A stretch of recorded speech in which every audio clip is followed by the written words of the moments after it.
What is happening, YouTube? Here's another studio update. I figured why not keep doing studio updates while I'm building the studio. I'm not going to be able to produce any music in the meantime, but I can at least show you how I'm setting this stuff up because you might just be interested in that.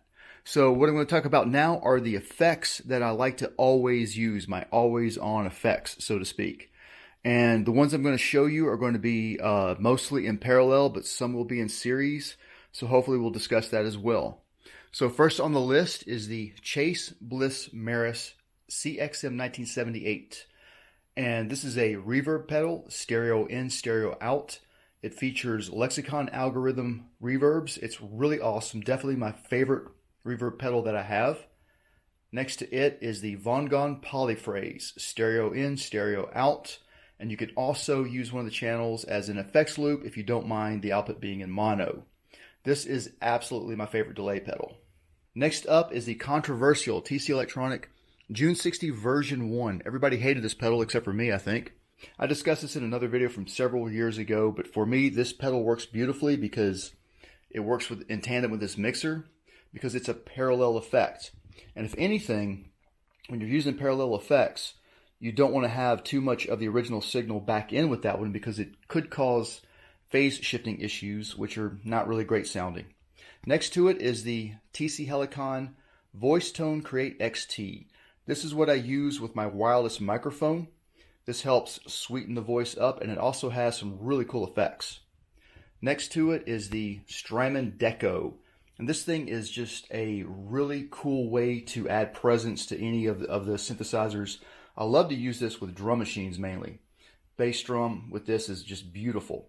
It acts as a double tracker, as a tape saturator, and it also acts as sort of a flanger. It's really, really, really cool. We're going to move on to the micro station and the string station. So these effects are going to be series out from the mixer that the string station and the micro station will be using. First off is the Digitech Nautila. This is a chorus and a flanger, or actually a chorus or flanger. You have to pick one or the other with this switch here at the top. And this is stereo in and stereo out. Next to it is my second favorite delay pedal, the Boss DD20 Giga Delay. And this is a really versatile pedal, stereo in, stereo out. And then finally, this all goes into the Digitech Polara, which is a stereo reverb. This also features Lexicon algorithms, so if the CXM 1978 is a little too rich for your blood, this is a great, cheaper alternative. So here is the string station, of course. And the micro station is a huge mess right now. What I have hooked up from the effects send is the Boss RT20, one of my favorite rotary pedals. This pedal is going to go great in parallel with the string synths. So any of these string synths can access this effect through the orange knob here. What's going on here in the patch bay is over here on this one where it says B, that's the input to the vocoder. Above it is the output from the Behringer microphone. Next to it, this is the input into the Voice Tone Create XT that we just see over here. And above it is the output from the wireless microphone. So if I need to, I can just cross these and I can have the wireless microphone going into the vocoder. Easy peasy. Next up is monitoring. I'm choosing the stereo output from the Zoom UAC 232, and this moves over to the Donner Del 4 headphone splitter. And then from here I have two of them that I'm using. One of them is going to my monitor here, and the other is going into the patch bay where I can take my headphone out at the same time. This is normalized to my nice little oscilloscope. So let's talk about these pedals now, but before we do that, let me show you how everything is powered on. Some people get a real kick out of this. This is it right here. Boom. So right now, everything turns on with the exception of the master mixer. And I will turn that on separately, and the reason why is because we'll get a lot of surge going into this one. Nothing is really plugged into the rest of them, so no surge. I will probably also manually turn this one on, and then when it comes to the rack unit, I have a power strip that I can reach with my foot and turn everything off and on. So this orange thing is how I can tell how much current that I'm drawing.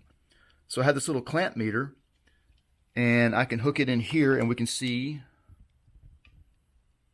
that I'm currently pulling about 1.3 amps with this.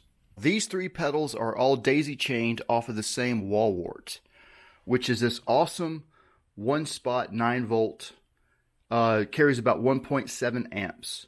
Now the problem is this: ground loop hums. If I only power one of these, we won't hear it.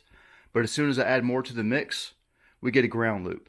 Now there's several ways to solve this, but I really only have one way, and that's to use a different power supply. Before we do that, I'm going to hook up the computer and get the audio interface running so you can hear this awful noise that I'm talking about.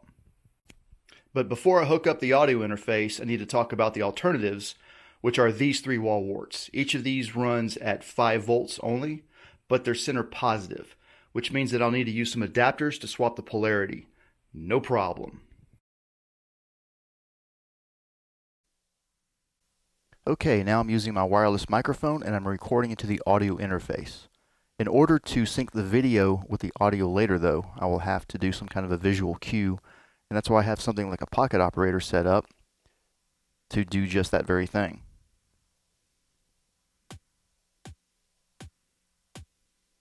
And I will use that to sync this up. So let's talk about this ground loop noise that we're talking about. If I come over to the main mixer, the master mixer here, and if I turn up the rack unit, you can start to hear it. We can probably hear it some more if I give it some more juice here. Oh yeah. Not very pleasant. So what we're going to have to do is we're going to have to isolate something about it. By the way, I'm using this compressor with an expander gate to limit my breathing, so you don't hear me breathing in between talking. The problem is things like sibilance or Sparta, anything with an S. So I can change that here. There goes by the way, the heater is turning on. Let's see if we hear it. I can change that by lowering it somewhat. And again, I've got a lot of work to do. There's a little crackle there. Maybe you can hear. I got to work on some gain staging. This is the Voice Tone Create XT. We can change a number of things on it. Like that's the tone effect right off the bat. That automatically sweetens things up really, really nicely. Pardon the gate though, as you kind of hear me pumping and breathing in and out. So what I'm going to do next, see right there. So what I'm going to do next is replace the power on these, and we're not going to hear that hum anymore. Start by turning off this mixer. And now when I turn off the power, I can safely remove all of the AC jacks and get to work. I have replaced the AC adapters, so let's give this a go. Powering on. I'm still going to have to figure out why my voice is popping like that. I'll get around to that one next time. Okay, there they go. Let's power up this mixer. And that's really quiet. Almost quiet as a mouse. You may hear a little noise right now that's coming mostly from the Selena. Turn the rack down to a reasonable volume, and that's pretty good. So as it stands, I should be able to test my voice, but I don't have a cable going from in here to in here yet to test that. Let's give that a shot. I have added cables to go to these new effects, so let's try some things out. This one is going to the B1 on. Testing 1, 2, testing 1, 2. I'm going to add the G1 on now. It's got a bit of a ring mod. This is a pretty cool effect. We can change the frequency right here as we actually test it out. So, we have effects now. What is next? Well, let's turn this off. That's really silly. Pardon me for that. What's next is to get the rest of the effects hooked up. I think this is going to be the home for the Polyphrase and the CXM 1978. They should be safe here. And these are going to actually go directly back into this mixer instead of going to the rack mount mixer for reasons I'll discuss later. I think I'm going to wrap it up for here. We'll see you next time. Thanks for watching.